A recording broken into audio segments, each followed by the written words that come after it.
নবীজি তার সাহাবী আব্দুল্লাহ ইবনে আমর রাদিয়াল্লাহু তাআলা আনহুমাকে বললেন, তুমি 40 দিনে এক খতম কোরআন পড়ো। কয় দিনে? প্রতিটা মুসলমানের উচিত কমপক্ষে 40 দিনে এক খতম কোরআন পড়া। পারলে 7 দিনে, না পারলে 10 দিনে, না পারলে 30 দিনে, না পারলে 40 দিনে। তো যাই হোক, 40 দিনে তো পড়েন না, অন্তত কিছু হলেও নিয়মিত কোরআন পড়া। আল্লাহ তৌফিক দান করেন। কোন একটা দল যদি আল্লাহর ঘরে একত্রিত হয়ে আল্লাহর কিতাব তেলাওয়াত করে অথবা অন্যদেরকে শিক্ষা দান করে, অর্থাৎ শিক্ষক শিক্ষার্থী, হাফেজ আর হাফেজ সাহেবের ছাত্র যারা, শিক্ষক শিক্ষকের ছাত্র যারা, নবীজি বলেন ইল্লা নাজালাত আলাইহিমুস সাকিনা, এক নাম্বার উপকারিতা, তাদের উপর আল্লাহর পক্ষ থেকে প্রশান্তি সাকিনা নাজিল হয়। 2 নাম্বার ওয়াহাফাতহুমুল মালাইকা, তাদের পুরা বৈঠকটাকে, মজলিসটাকে ফেরেশতারা 2 পাশ থেকে 4 পাশ থেকে ঘেরাও করে আল্লাহর আসমান পর্যন্ত চলে যায়। 3 নাম্বার ওয়াগাশিয়াতহুমুর রাহমা, তাদের পুরা বৈঠকটাকে রহমত ঢেকে রাখে।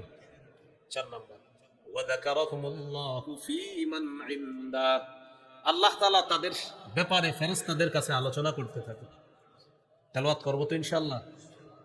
قال رسول الله صلى الله عليه وسلم من سره أن يحبه الله ورسوله فليقرأ في المصحف, কোন ব্যক্তি যদি চায় আল্লাহ এবং তার রাসূল তাকে ভালোবাসুক, সে যেন কোরআন তেলাওয়াত করে। কোরআন যেই ব্যক্তি পড়বে আল্লাহ তাকে ভালোবাসবে, আমি নবীও তাকে ভালোবাসবো। এজন্য কোরআন পড়ো। সহিহ বুখারীর বর্ণনা 5011 নম্বর হাদিস, কানা রাজুলুন ইয়াকরাউ সূরাতাল কাহফি, এক ব্যক্তি রাতের বেলা সূরা কাহফ পড়তেছে। ওয়া ইলা জানিবিহি হিসানুন মারবুতুন বিশাতানাইন, তার পাশে তার একটা ঘোড়া 2টা রশি দিয়ে বাঁধা। ফাতাকুশাতহু সাহাবা, আকাশের এক খণ্ড মেঘ আসছে, আসার পর মেঘের ছায়ার মতো কিছু একটা ওই ঘোড়ার উপরে এসে উপস্থিত। ঘোড়া ফাজাআলা ফারাসুহু ইয়ানফিরু, তার ঘোড়া লাফানো শুরু করছে। তো ঘোড়া যখন লাফায় তিনি তেলাওয়াত বন্ধ করে দিলেন। পরের দিন রাসূল সাল্লাল্লাহু আলাইহি সাল্লামের কাছে গেলেন। যাওয়ার পর রাসূলুল্লাহ সাল্লাল্লাহু আলাইহি সাল্লামকে রাতের ঘটনাটি জানাইলেন। ফাকালা রাসূলুল্লাহ সাল্লাল্লাহু আলাইহি ওয়াসাল্লাম তিলকা সাকিনাতু তানাজ্জালাত বিল কুরআন, রাসূলুল্লাহ সাল্লাল্লাহু আলাইহি সাল্লাম বললেন, তুমি যে দেখলা মেঘের মতো একটা ছায়া দেখা যায় ঘোড়ার উপরে আসছে, এটা হলো সাকিনা, এটা প্রশান্তি। কোরআন তেলাওয়াত করার কারণে এটা আসমান থেকে দুনিয়াতে চলে এসেছে, আল্লাহ তোমাকে স্বচক্ষে দেখায় দিচ্ছে।